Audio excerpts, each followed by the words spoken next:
So in an interview, the head of Sonic Team talked about Shadow's motivations as a character, and I thought it was kind of interesting, albeit a bit flawed, so I wanted to talk about it. So basically what he says is that Shadow fights to preserve the planet for the memory of Maria, because the planet as it was is what she loved. Now I think the nice thing about this explanation is that it makes a pretty clear distinction between Shadow fighting for the planet versus fighting for Maria's wish or the promise that he made to her, which is more about the people on it. I've always been a big fan of the idea of Shadow being more so on the side of the planet itself rather than the people on it. I think it gives a nice nuance to Shadow's hatred of humanity or anyone else who puts the planet in danger, while also lending itself to the fact that on a grander scale, Shadow still is a good-hearted person. He still fights to protect at the end of the day. Now the problem comes in when saying this is entirely for Maria and her memory, that his motivations are dependent on her and what she values and what she loved, because it implies that Shadow himself doesn't actually care about or value the planet, or that his own feelings don't actually matter here, because at the end of the day, he's still gonna do what Maria valued, regardless of what his own feelings or values are about the planet or the people on it. That's where my real problem lies, because a major part of his character arc in his title game is about him learning to be able to follow his own values and what he himself actually wants. To the point where there's even a scene in the game where he essentially has to drown out all these different voices that are attempting to pull him in whatever direction, including Maria's voice, only for him to get up and say that he's going to fight for himself and no one else. Now, Maria should still be part of the explanation for Shadow's motivations, just not in this way. It should be less so that Maria's personal love for the planet informs Shadow's decision, and more so that Maria's values about the planet have impressed upon Shadow and inspired his own, in the same way that, like, a parent's values inspire values in their children. For example, there's a big difference between becoming a doctor because your parents valued helping other people, even though you yourself don't actually care about that kind of thing, versus your parents' values about helping people impressing upon you and becoming your own, and then with your values that you've gotten from your parents, you decide to become a doctor. In that situation, they are still your values. It is still what you want to do, regardless of where you got those values from, which is exactly what Shadow learns to do in his game, versus doing something entirely for someone else's values, which is actually what he was doing in Sonic Adventure 2, and he has since strayed away from. And I've seen a lot of people say, like, oh, well, what if what he wants to do is honor Maria? And it's like, that's just a roundabout way of getting to the exact same thing. You could say the exact same thing about Sonic Adventure 2, that all he wanted was to fulfill Maria's wish, but that's exactly why his entire life revolved around her in that game. All he wanted to do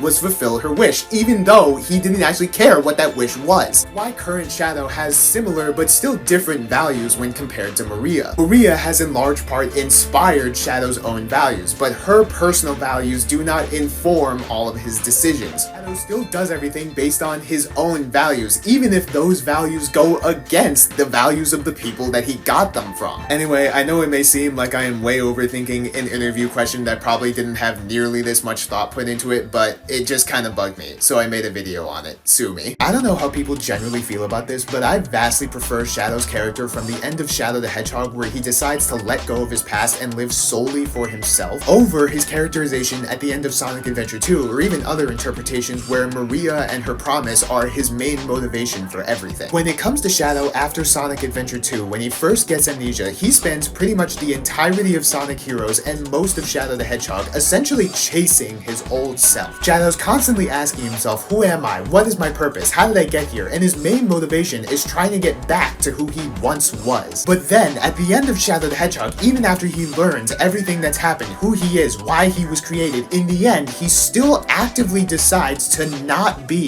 who he used to be. He doesn't just go back to who he was at the end of Sonic Adventure 2 and become this, like, protector of humanity to fulfill Maria's wishes. And he even, in a way, rejects Maria and everybody else who wants him to do something by saying that he won't do anything for anyone else anymore, and he's going to do stuff for himself now. This is because even though Shadow may have learned about everything that's happened to him, he doesn't actually regain a lot of those memories. He knows they happened, but he doesn't actually remember them happening. And for so long, that's what he wanted. He wanted to regain his memories. He wanted to go back to his old self. But then eventually he realized that he just doesn't care anymore. That his old self just isn't who he is now, and it never will be, because he'll never get back those memories. But that's okay, because he also realizes that his past doesn't define him. He can be whoever he wants to be, and so that's what he does. He decides to live for himself, and I think this is a great way to tie up his character, because Because for Shadow's entire life, even all the way back to his creation, almost everybody who he was involved with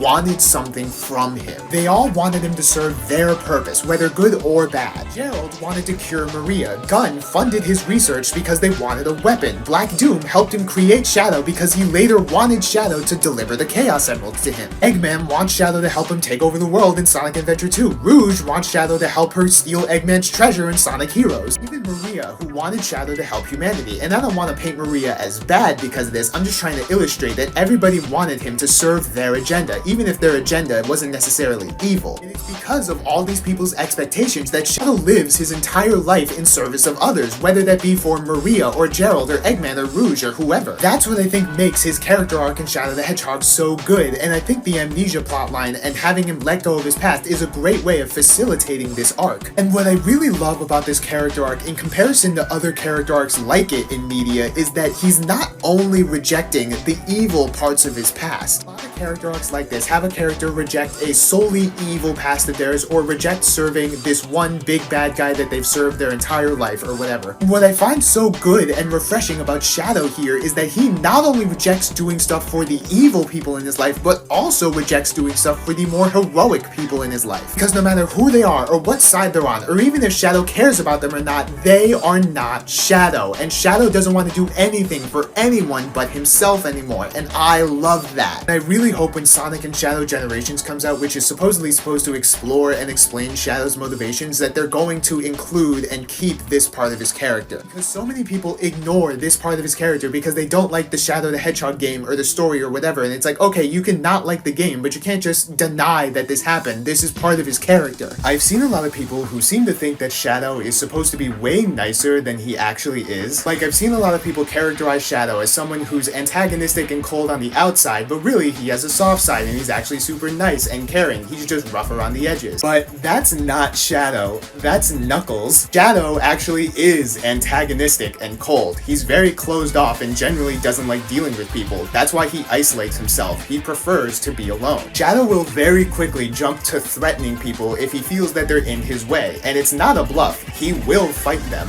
He also has no problem openly insulting people if he feels that they've done something wrong or stupid. Even when it comes to people like Sonic, who he respects for his abilities, he still doesn't exactly like him, nor is he friendly with him. In fact, he's often annoyed by Sonic and most other people, even though he's willing to work with them if the situation calls for it. Really, the only people that he even tolerates on a regular basis are Rouge and Omega. While he's obviously caring to the point of protecting and helping those in need, he never really does anything overtly kind.